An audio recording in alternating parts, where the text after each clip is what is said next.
June 4వ తేదీన ఇవాళ వెన్నుపోటుకు 2 ఏళ్ళు అనే కార్యక్రమం తెలుగుదేశం పార్టీ ప్రజల్ని మోసం చేసింది కాబట్టి రాష్ట్ర వ్యాప్తంగా అన్ని మండల కేంద్రాల్లో ఈ కార్యక్రమాన్ని నిర్వహిస్తున్నాము. అందులో భాగంగా మేము ఇక్కడ చిత్తూరులో కూడా కార్యక్రమాన్ని నిర్వహించాము. వాళ్ళు మంచి ప్రభుత్వం అని చెప్పుకుంటున్నారు. ఇది ముంచిన ప్రభుత్వము. మా పాలనలో జగనన్న పరిపాలనలో వీధిలో ఏ ఇంటికి వెళ్ళి చూసినా కూడా పథకాలు వచ్చిన సందర్భం ఉంది. ఇప్పుడు అలాంటి పరిస్థితి లేదు. ఈ కొత్త సంవత్సరం ఈ 2 సంవత్సరాల నుంచి ఒక్క పెన్షన్ ఇచ్చిన సందర్భం లేదు. అప్పులేమో పెరిగిపోతున్నాయి. ప్రజలకు చేసింది ఏమీ లేదు.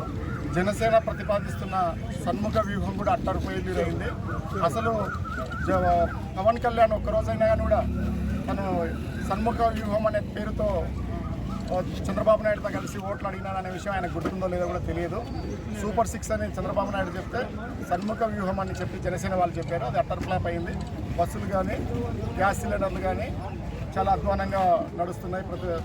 రీసెంట్గా పెట్టిన డిఎస్సి కూడా చాలా అధ్వానంగా ఉంది. దాదాపు ఒక 16,000 ఒక మెగా డిఎస్సీని పెట్టి సక్రమంగా నిర్వహించలేకపోయారు. అదే జగన్ అయితే 1,13,000 సెక్రటరియట్ గవర్నమెంట్ ఉద్యోగాలని సక్రమంగా నిర్వహించి వాళ్ళకి ఇచ్చి, అంతేకాకుండా ఆ ఉద్యోగస్తులకు అందరికీ కూడా పే స్కేల్స్ కూడా ఇచ్చిన సందర్భం.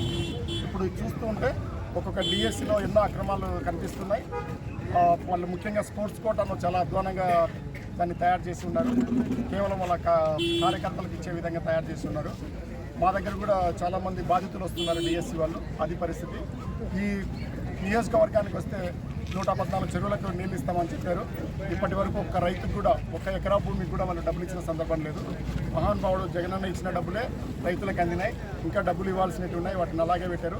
కేవలం మెయిన్ రోడ్లలో మాత్రమే తవ్వుతూ ఉన్నారు. ఇప్పటికి 3 బడ్జెట్లు అయిపోయినాయి. ఏ బడ్జెట్లో కూడా అందరినీవా పథకం కింద బీటీపీ కాలువలకి రైతులకి ₹1 ఇచ్చిన సందర్భం లేదు. కానీ అది లేకపోగా పక్కన ఉన్న ఎమ్మెల్యేలను తీసుకొచ్చి మంత్రులను తీసుకొచ్చి ఈ సురేంద్రబాబు గారు ఏం చెప్తున్నారంటే సొంత డబ్బులతో చేస్తానని చెప్తున్నారు. సొంత డబ్బులు కూడా రైతులకు ఇచ్చేస్తే మళ్ళీ నెమ్మదిగా తీసుకోవచ్చు కదా గవర్నమెంట్ దగ్గర నుంచి. వాళ్ళకి డబ్బులు ఇవ్వకుండా అవన్నీ చేయడం ఎందుకు? అంతేకాకుండా ఎక్కడ కూడా ఆయన నీళ్ళు ఇచ్చే పరిస్థితులు కనపడట్లేదు. అది కాకుండా కళ్యాణ్ బార్ పేరుతో పెద్ద ఎత్తున ప్రతి ఊర్లో బెల్ట్ షాపులు పెట్టి డబ్బులు తీసుకుంటున్నారు. పేదవాడి బాటిల్ మీద ₹20, ₹30 ప్రభుత్వం ఇచ్చిన ధర మీద ఎక్కడ కూడా బాటిల్స్ అమ్ముతున్న సందర్భం లేదు. బెల్ట్ షాపులు చాలా అక్రమంగా నడుస్తూ ఉన్నాయి. అంతేకాకుండా కళ్యాణ్ బార్ అనే పేరుతో కళ్యాణ్ వైన్స్ అనే పేర్లతో ముఖ్యంగా ఎమ్మెల్యే గారే వాటిని నడుపుతున్నారు. అంతేకాకుండా ఈ స్టాంపుల కుంభకోణం కూడా మనం చూసి ఉన్నాము.